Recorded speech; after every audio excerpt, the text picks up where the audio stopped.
চকরিয়া ইয়াংসা সড়কে কুমারী এলাকায় চাঁদের গাড়ি উল্টে যান চলাচল প্রায় ঘণ্টাখানেক বন্ধ থাকে।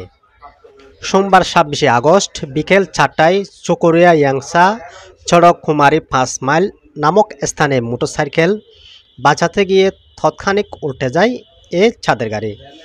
এতে চালকসহ ১৫ যাত্রী গুরুতর আহত হয়েছেন। আহতদের উদ্ধার করে বিভিন্ন হাসপাতালে প্রেরণ করেন স্থানীয় লোকজন। স্থানীয় লোকজনের সহযোগিতায় ফায়ার সার্ভিসের একটি টিম ঘটনাস্থলে পৌঁছে। এ সময় আহত হলেন আলী কদমের বাসিন্দা বেলাল উদ্দিনের স্ত্রী হাসিনা আক্তার, যার বয়স ৩৬ বছর, নুরুল হোসেনের মেয়ে তানজিন আক্তার, যার বয়স ২০, জাফর আলমের ছেলে ফতু, তার বয়স ৩০ বছর। তাদের মধ্যে ফতুর অবস্থা আশঙ্কাজনক হওয়ায় চিকিৎসকেরা চট্টগ্রাম মেডিকেল কলেজ হাসপাতালে রেফার করেছেন।